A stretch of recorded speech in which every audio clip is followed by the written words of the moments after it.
sa inilaang 3 bilyong pisong pondo sa 2025 proposed national budget para po yan sa cash gift na ibibigay sa tinawag na milestone age. Milestone age ng ating po mga seniors. Yan yung aabot sa 80 years old, 85 years old, 90 years old, 95, and 100 years old. Yan o. Kausapin natin si Quezon City 4th District Congressman Marvin Rillo, miyembro ng House Committee on Appropriations. Kong Marvin, good morning. This is Aljo Bendio sa ngalan po ni Kong Erwin Tulfo. Nakalive na po tayo sa PTV at Radyo Pilipinas sa programang Punto Asintado Reload. Kong. Good morning, Sir Aljo. Magandang umaga po sa lahat ng nakikinig at sa lahat ng sambayanan. Opo, magandang balita ito. Ang ating gobyerno ay magpapalabas ng 3 bilyong pisong cash gift for milestone age seniors. Ano po detalye po nito, Kong?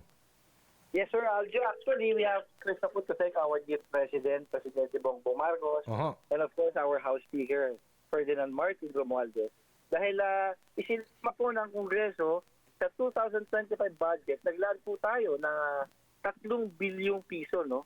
Para sa ating mga centenarians kung tawagin. Okay. Those age 80, 85, 90, 95 at 100, makakatanggap po ng 100,000 piso. Kaya ang aking encouragement is to submit sa inyong mga local government, yung inyong mga edad sa NSO, tulad yan, gano'n. Kasi alam nyo, talagang ang gobyerno natin ay sincere when it comes to helping yung ating mga centenarians. Okay, malinaw ito ha. Pag ikaw ay senior citizen at nakaabot ng 80 or 80 years old, may 10,000 ka. 85, may 10,000 ka. 90, may 10,000. 95 years old, may 10,000. Pero pag 100 years old ka na, 100,000 pesos. Yes, Sir Aljo. Ganyan po wow. ang ginawa ng Kongreso. Okay. So, ilan ba meron tayong mga centenarians ngayon? 1,730? 1,730 as of now, sir. But we encourage na yung iba ba hindi magpapalista na sa ating local senior citizens office para sila ay masama po sa pila. Kasi yung dating centenarian law previously covered lang only Filipinos who turned 100 years old. So ito, tama. Okay, nadagdagan, magandang balita ito. So, ang maganda po dito, Sir Aljo, nadagdagan ng mga 80, 85 at 90. Eh, ang dami po ating mga age 80 na talagang kailangan din ng tulong because most of them wala naman po silang trabaho. Umaasa na po lang sila sa mga anak nila o sa apo nila. And most of them, pinabayaan na rin ng mga anak nila. So ngayon po, kahit paano, matatanggap po sila mula sa gobyerno. Talagang ang gobyerno to may puso itong gobyerno. Isang bagsakan ito ha, ibibigay sa kanila. 10,000, 100,000. Yes, sir. So, ito po ay lahat ng mga Pilipino nakatira man sa Pilipinas o nandun sa abroad? Siyempre po, priority natin yung mga nakatira muna sa Pilipinas. Okay. Kasi pag sa abroad, mahirap po maabot yun. Pero ang ating priority, yung listed na 1,730 dito sa bansa po natin. Okay. Yung pong mga nasa abroad, dapat dual citizen. Tama ho ba? Dapat po dual. Dual. Pag ikaw ay halimbawa Amerikano na, hindi na. Bawal na po yun. Okay. Exclusive for citizens only, Sir Aljo. Okay, kasi sinasabi ng United Nations, yung average life expectancy ng mga Pilipino is about 72 years old. Pero pag umabot ka ng 80, wow, swerte. Ay, opo. Siguro may ingat sa pagkain siguro ito at maya-maya nagsusumba pa. Nag-exercise. Opo. Pati gulay lang, Sir Aljo, siguro kinakain nila. Kaya gulay isda, no? Pwede naman karne, pero huwag naman masyadong in moderation lahat, no? Huwag naman sobra-sobra, huwag naman kulang, tsaka masusustansya pagkain. Pero paglilinaw po, panukala pa lang ito at idadaan pa sa deliberasyon sa Kongreso. Tama ho ba, Kong? Actually, sir, approved na po ito.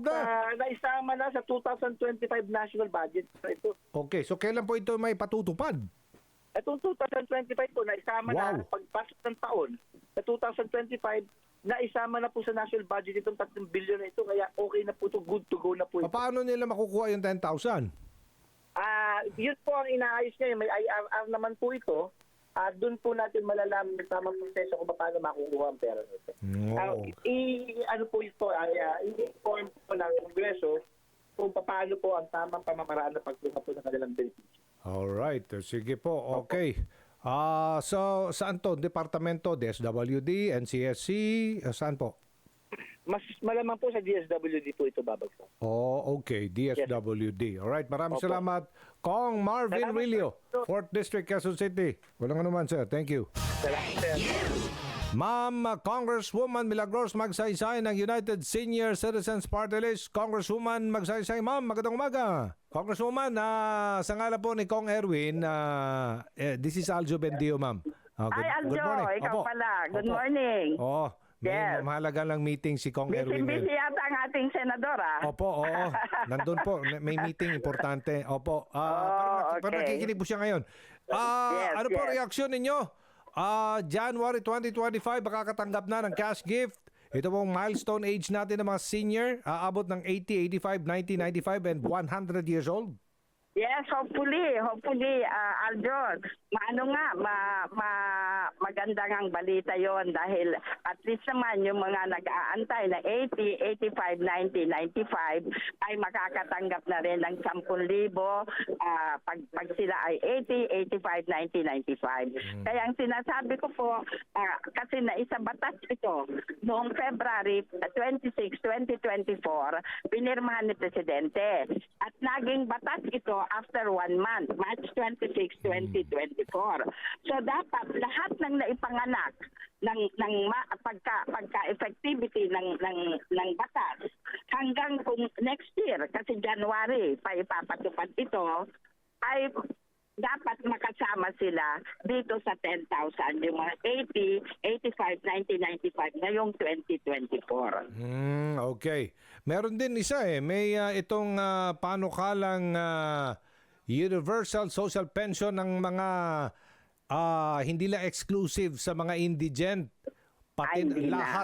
lahat na ito ng mga senior citizen makakatanggap naman ng buwan ng pensyon 1,000. Wow. Yes.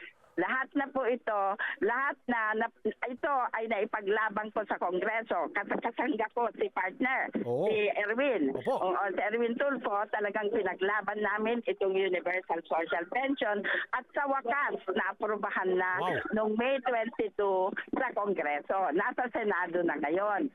At ito po ay hopefully kasi ang Senado naman wala namang tumututol sa kanila dahil mahal din naman nila lahat ang senior citizens. So lalo na andyan yung kasangga nating si Rafi. So ito naman siguro maaprobahan agad. So sana nga para mapirmahan agad ni Presidente para by next year, early next year din maisasabay na rin na makatanggap lahat ng senior citizen. Edad 60 pataas, mayaman man, mahirap man, may pension man o wala, makakatanggap ng buwanang pension pag ito ay naisapatas na. Wow. So, yes, lahat na. Arjon, wala nang pili-pili, wala nang lista-lista. Oh. Tayo po, lahat kaming mga senior citizen makakatanggap na. 1,000 piso ho, tama? Well, ganito po ang nangyari. Okay. Naging hybrid itong Universal Social Pension. Kasi batas na po itong 1,000, di po ba? So, Okay. tumatanggap na yung mga indigent ng 1,000. Opo. Pero talaga namang hirap ang APRO na naghanap ng pondo para maka-pension lahat itong 7 million na hindi pa nape-pension. So talaga naman na hanggang 500 lang ang kaya muna. Pero yearly, matataasan. Oo. So, sabi ko, kaysa wala, sabi ko, Okay. pumayag na rin tayo, sabi ko sa mga senior citizen, mas madali ang magpataas kaysa magpa-aproba. So, at least, pag na-aprobahan na ito, madali na lang tayo makiusap na itaas. Okay. So naglagay din kami ng provision doon na yearly tataas. Okay. Sa indigent, 1,000 pesos, 500 pesos Yes. with other pension source, SSS, GSIS, etc. Lahat na tatanggap. Yes. Okay, sige po. Maraming salamat Okay. po sa inyong panahon. Thank you. Representative Thank you, Aljon. Magsaysay.